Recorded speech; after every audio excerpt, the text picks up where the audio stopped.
Hey everybody, welcome back. We are diving into something really cool today. Yeah. I am so excited. I know. We're going into Kierkegaard, Yes. concluding Unscientific Postscript. Big one. It is a big one, and I am very excited about this. I know you are. Well, I'm excited because I love this book, but I'm also a little bit scared.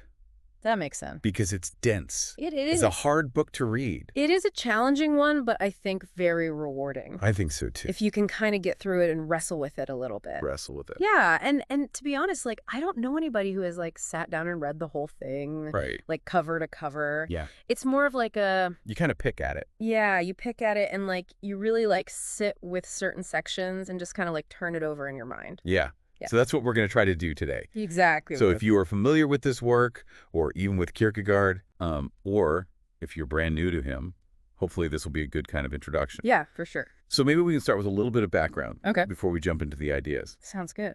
So first of all, the title, Concluding Unscientific Postscript to Philosophical Fragments, published in 1846. Yeah. That's a mouthful. Yeah. So what's the deal with that? Okay, so first of all, like you mentioned, it was published in 1846. So just to give people a little bit of historical context, Kierkegaard is a Danish philosopher writing in the mid-19th century. Yeah. And at that time, like the dominant philosophical figure in Europe was Hegel. Oh, yeah. And the title of this book is actually kind of like a little bit of a dig at Hegel. It's a little shady. It is. It is. I love that about Kierkegaard. Yeah, so he's playing with the idea of a postscript, right? Like something that comes after a finished work. Yeah.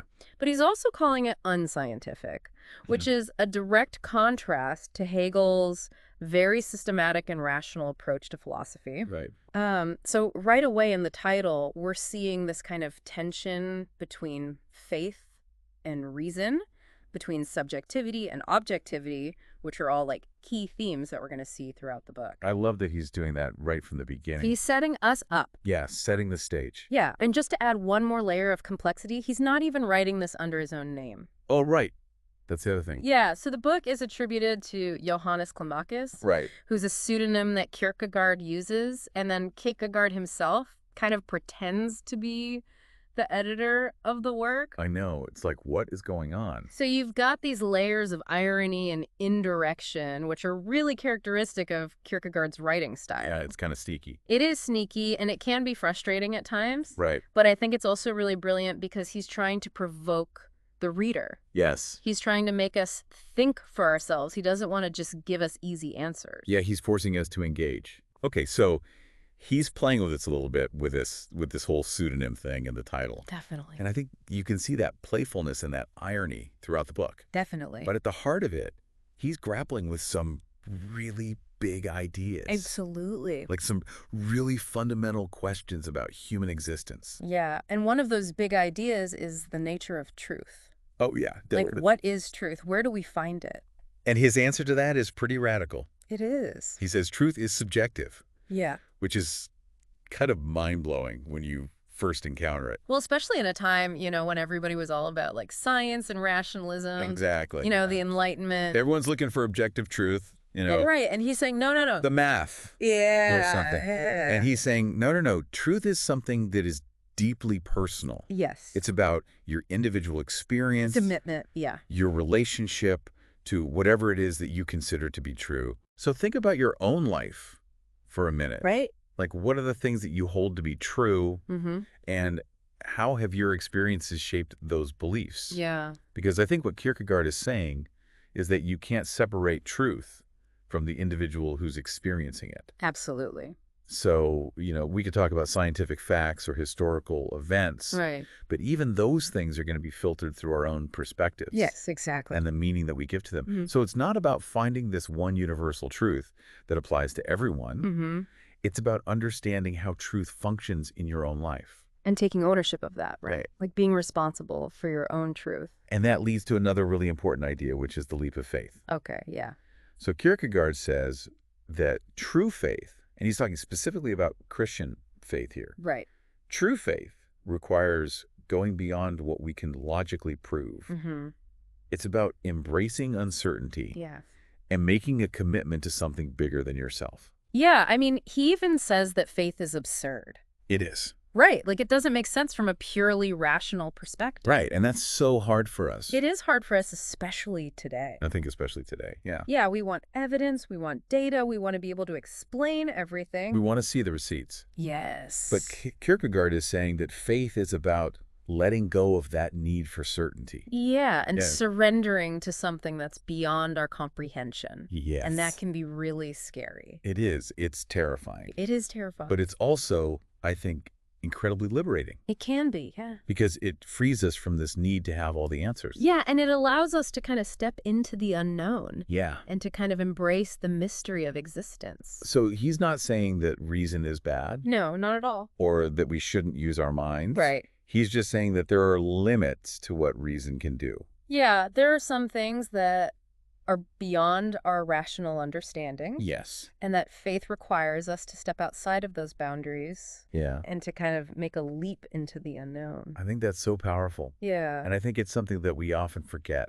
in our modern world. Yeah, we're so focused on what we can see and touch and measure. Yes. That we forget about the things that are beyond our grasp. Yeah, and that there's a whole realm of experience that's beyond that, that we can only access through faith. Exactly. Yeah.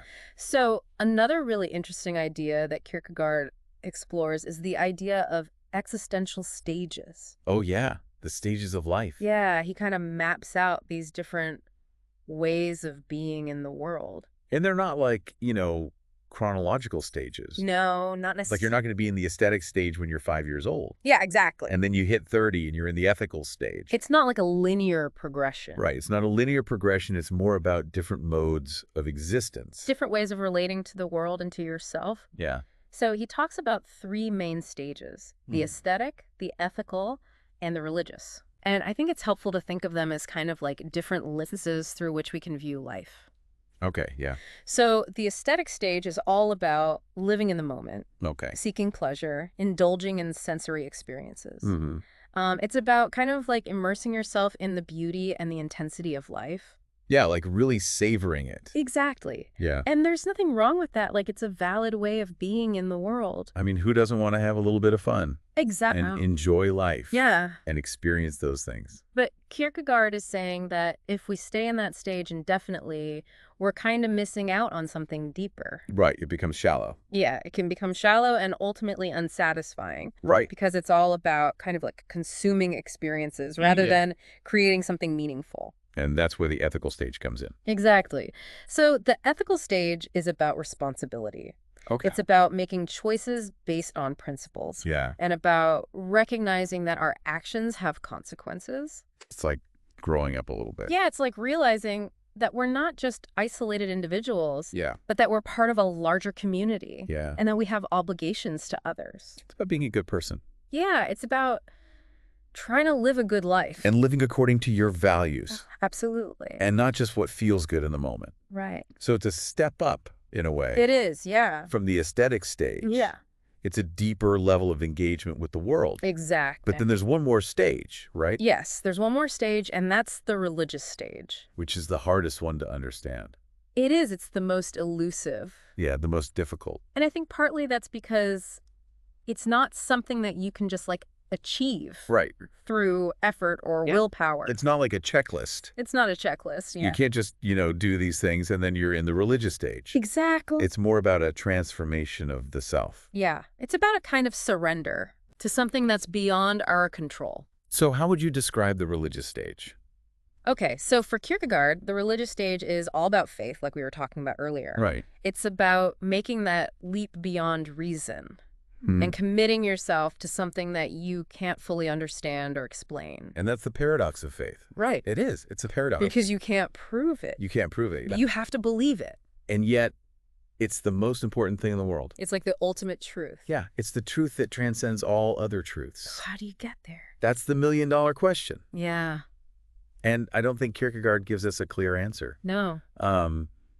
I think part of it is about recognizing the limits of our own understanding and being willing to kind of let go of our need for control. Yeah. And to kind of embrace the mystery. So it's about humility in a way. Yeah, I think so. It's about recognizing that we don't have all the answers. Right. And that there's something bigger than ourselves out there. Yeah. Now, going back to Hegel for a minute, Okay. because Kierkegaard was really critical of Hegel's philosophy He was. in this book. Yeah. So can you talk a little bit about that? Yeah, so like we were saying earlier, Hegel was all about this grand system of objective truth. Mm-hmm. He believed that history was unfolding according to a rational plan. Like a big narrative. Yeah, like a big narrative with a kind of predetermined end. Yeah. And Kierkegaard just completely rejected that idea. He's like, no way. Yeah, he's like, that's way too neat and tidy. Too simple. Yeah. Too clean. It's clean. Like, life is not like that. Exactly. Life is messy and unpredictable. Yeah, it's full of suffering. Yeah. And anxiety and all these things that Hegel's system just didn't account for. And so Kierkegaard is really interested in the individual's experience. Yeah. And he felt like Hegel's system kind of erased the individual. It's too abstract. Yeah, it's too abstract and too impersonal. And it didn't leave room for freedom. Yeah, and for choice. And for the kind of radical responsibility that Kierkegaard is talking about. Mm-hmm. So he's saying that we can't just rely on some grand narrative to give our lives meaning. Right. We have to create our own meaning. We have to make choices and take responsibility for those choices. Even if those choices are absurd. And even if they don't make sense to other people. Even if they're scary. Yeah. Because that's what it means to be an individual. I love that. Yeah. That's so powerful. And it's so relevant to us today. I know. Right? Like we're constantly bombarded with these grand narratives. Yeah, like in the media. In the media, in politics, in religion. Yeah, everyone's trying to tell us what to think and how to live. Exactly. And Kierkegaard is saying, no, you have to figure it out for yourself. You have to find your own truth. And that's a lifelong process. It is. It's a journey. Yeah. And it's not always going to be easy or comfortable. No, it's going to be full of anxiety and doubt. It's also going to be incredibly rewarding. Yeah, because it's the path to authentic existence.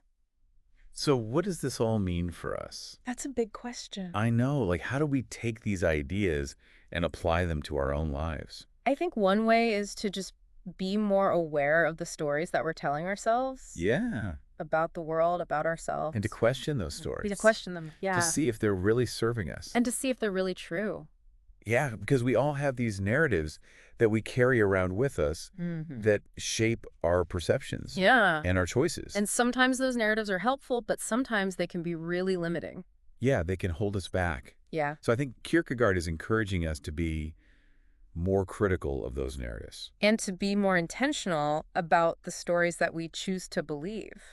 And to be open to the possibility that there might be other stories out there. That are more true, more authentic, more meaningful. Yeah, that resonate more deeply with our experience. Exactly. So it's not about finding the one right answer. It's about being on a constant journey of self-discovery. Yeah, of questioning, of searching. Of making choices. And of taking leaps of faith. Yeah, even when it's scary. And I think that's what makes love so exciting. It is. Right? Like the fact that it's an open-ended question. Yeah, it's a mystery. And that we get to kind of co-create the answer with each choice that we make. Wow, I love that. Yeah. That's a great place to end. I think so.